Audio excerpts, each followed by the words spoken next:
On 17 September in Lebanon, at 3:30 p.m., a message is sent to more than 3,000 pagers. People take their pagers in their hands to check the message, and the pagers started to explode.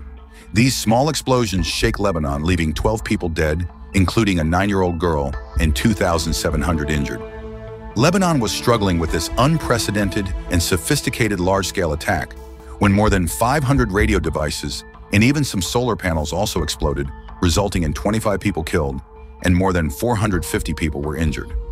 Most of the pagers and walkie-talkies that exploded belonged to Hezbollah fighters.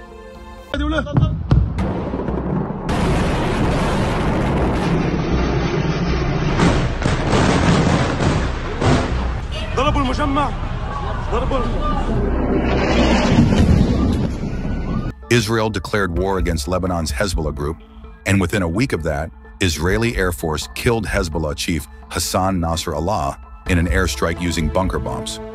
Will this be proved as a major blow to Hezbollah, or will it result in a full-blown regional war? How will Hezbollah and Iran respond to the killing of Hezbollah chief Hassan Nasr Allah? We will find in this video. This all started when a batch of 5,000 pagers was ordered in Lebanon this year. Hezbollah used these pagers to avoid Israeli surveillance, as they are able to track the mobile phones of its enemies with sophisticated software like Pegasus. According to the reports, Hungary-based BAC Consulting, with which Hezbollah ordered to make pagers, was being run by Israeli intelligence officers themselves. Ultimately, this company started getting its first order from Hezbollah in 2022. Although these orders did not come directly, Hezbollah had ordered these pagers to Taiwan's Gold Apollo Company. Gold Apollo Company has already outsourced its production and branding to BAC Consulting. After Hezbollah order, PETN explosive and remote control detonator added to the pager's batteries. In this small chemical manipulation in the battery, a rudimentary ordinary pager turned into thousands of small live bombs. According to ABC News, Israel has been planning this sophisticated and large-scale attack for the past 15 years. Along with the pagers, Hezbollah operatives were also using radio-operated walkie-talkies. On 18th September, walkie-talkies exploded, and the brand of the exploded walkie-talkies was Japan's ICOM group. On 19th September, one day after the explosions, when the walkie-talkies exploded, ICOM Company, distancing itself from the whole matter, said that the production of the exploding walkie-talkies was stopped 10 years ago.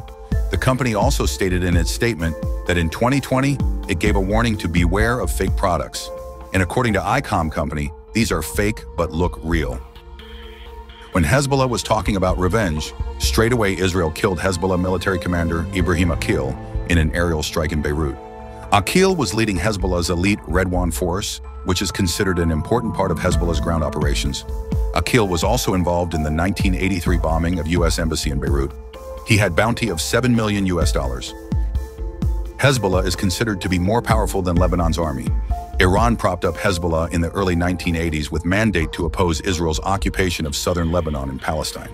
According to independent reports, Hezbollah has 20,000 to 50,000 active fighters, and the group has about 2 lakh rocket launchers and missiles, including small, unguided rockets, anti-aircraft, anti-ship missiles. Nasrallah was leading Hezbollah since 1992. He was a close friend of Supreme Leader of Iran, Ayatollah Ali Khamenei.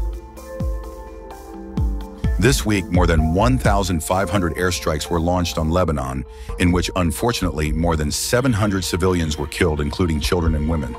According to Israel, the airstrike was necessary to destroy Hezbollah's rockets and military equipment, which were attacking Israel. One of the target's hits was a Hezbollah headquarters located in Beirut. The target of this particular strike was Hezbollah leader Hassan Nasr Allah himself. It is said that advanced U.S.-supplied bunker-busting bombs were used to carry out this operation, in which the Hezbollah leader was killed.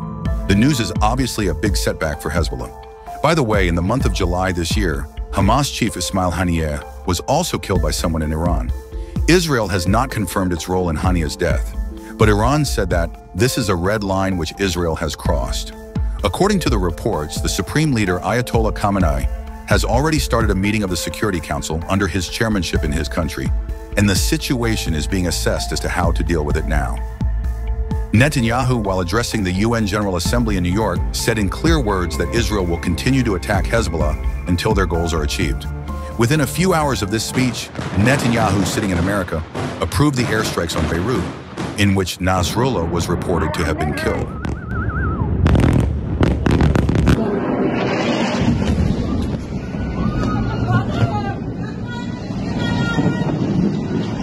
On the other hand, the U.S. has given $8.7 billion to Israel as defense package. On the basis of this package, more than 40,000 people have been killed. But can U.S. and Israel achieve complete victory over Hezbollah through airstrikes or possible ground invasion? Hezbollah has become much more powerful today than it was in 2006. Lebanon shares a long border with Syria, with the help of which Iran is able to supply Hezbollah with weapons and fighters. Reports are coming from Lebanon that Hezbollah has been preparing a replacement for Nasrallah for the last several decades. Hashim Saifi al-Din has been selected as a top leader. Saifi al-Din, who is seen as a contender, is Nasrallah's cousin. He has been groomed for leadership since 1994. According to intelligence reports, Saifi al-Din is very similar to Nasrallah in his appearance and mannerisms. Nasrallah's replacement is also ready, just like in the case of Hamas, Haniya's replacement Yahya Sinwar was already ready. But if the same Israel does a ground invasion, then it can get stuck in another long and dangerous conflict which will be very difficult for it to win. Israel itself has not been able to get out of Gaza for the last 1 year, and war with Lebanon will prove to be even more challenging than Gaza. So Israel has to find itself here in a strong position. The killing of Nasrallah has already made the situation even more volatile. Iran's official response has not come yet, but it could come very soon. Would Iran silently watch the death of its close friend? The only hope is that the international community at least now ends this conflict and ends this war.